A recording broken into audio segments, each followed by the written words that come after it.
Antes de comenzar este vídeo, me gustaría presentaros el último libro de la colección Cómo conocer a un narcisista. En él tratamos todo lo relativo a esos síntomas que nos permiten identificarlo, hablamos del origen, peculiaridades que tienen los narcisistas y que permiten distinguir el narcisismo de otros trastornos. Además de este libro, también os recordamos que tenemos La madre narcisista, El contacto cero y La técnica de la piedra gris. Cualquiera de estos libros de esta colección podéis adquirirlos en Amazon al precio de 10 euros o $10 y si los queréis dedicados podéis pedirlos a antoniodevicente24@gmail.com indicándonos el país desde el que nos habláis y podéis pagarlo en el mismo precio sin ningún gasto de envío. Paciencia y santo aguante no son la misma cosa. El amor requiere de respeto y paciencia, pero no de tolerar abusos. En muchas ocasiones lo que se termina no es el amor, sino la paciencia. A pesar de que aún seguimos enamorados, nos cansamos de soportar desprecios, malos tratos y faltas de respeto. Se conoce como paciencia a la capacidad humana de soportar o tolerar situaciones molestas, irritantes o de adversidad con tal de conseguir un objetivo deseado o de hacerlo de una manera deseada. Las personas pacientes podrían de esta manera soportar condiciones externas con ánimo ecuánime, es decir, controlando sus emociones y sabiendo esperar o perseverando en su conducta. La paciencia ha sido considerada un valor por diversas tradiciones culturales humanas y en la actualidad se la considera un rasgo de toda personalidad madura. Sin embargo, la paciencia puede apreciarse de diversas formas y en distintas situaciones.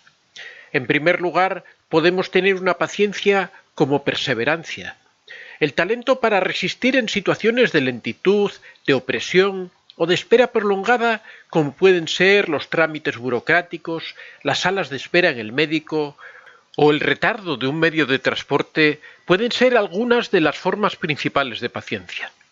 Las personas pacientes no desesperan cuando se enfrentan a estas situaciones y comprenden que frustrarse y abandonar la carrera antes de tiempo no los va a llevar a cruzar la meta.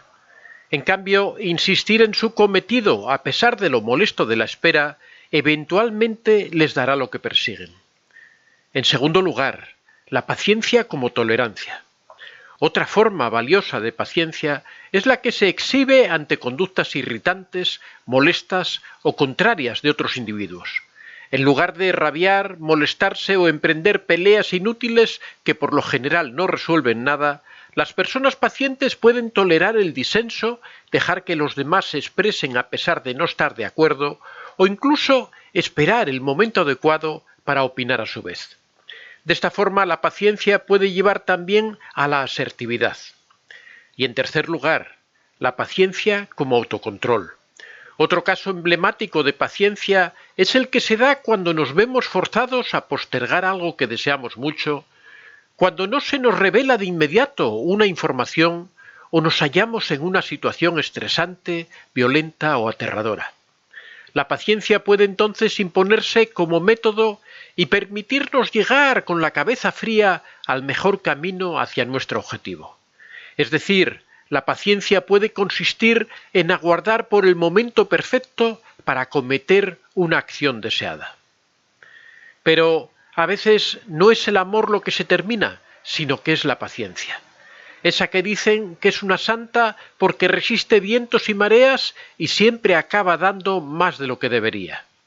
Ahora bien, ¿cómo no ofrecerlo todo por esa persona con quien hemos construido un vínculo afectivo y vital o incluso un proyecto de vida?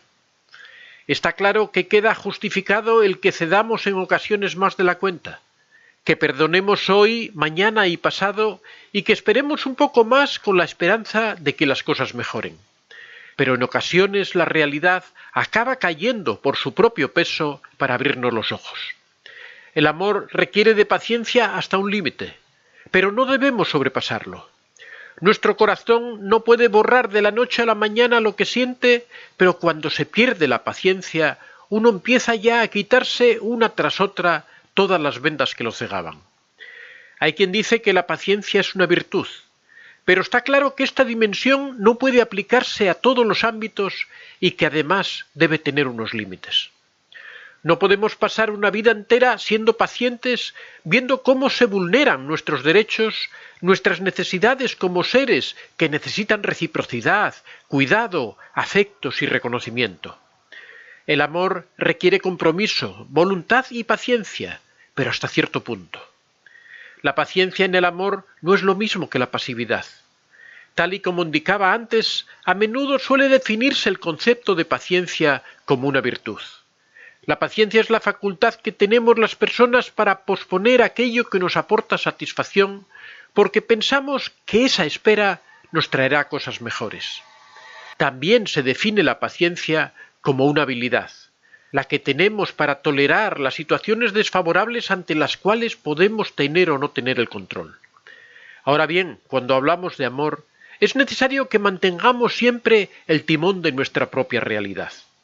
Hay quien se justifica usando esta palabra como una dimensión que hay que asumir. Las cosas están mal, pero ¿qué se le va a hacer? Hay que tener paciencia. ¿Qué podemos hacer si esta persona es así? No podemos cambiarlo, así que es mejor mantener la paciencia. En realidad, ahí está la auténtica clave. Podemos ser pacientes, podemos hacer de la paciencia nuestra mejor virtud, porque nos ayuda a analizar mejor la situación, a saber observar y a ser reflexivos. No obstante, todo este proceso interior nos debe permitir ver la auténtica realidad. Una persona paciente no tiene por qué ser pasiva. La persona pasiva hace de la tolerancia una forma de vida, permitiendo abusos hasta experimentar en piel propia cómo se vulnera su integridad. Y ello es algo que nunca debemos permitir. Sin duda, es mucho más beneficioso para nosotros ser paciente que ser pasivo. A la hora de establecer y mantener una relación afectiva, la paciencia es un pilar en el día a día que debemos reconocer. Está claro que no tiene por qué gustarnos cada aspecto, comportamiento o costumbre de nuestras parejas, pero no por ello vamos a actuar de forma impulsiva echándoselo en cara y rompiendo la relación. Somos pacientes, respetamos y toleramos porque amamos, porque sabemos también que en toda pareja existe un tiempo para que las cosas se armonicen, para que todo encaje y comprendamos a su vez las necesidades de cada uno. La paciencia debe ser mutua y llevarse a cabo casi a modo de ejercicio.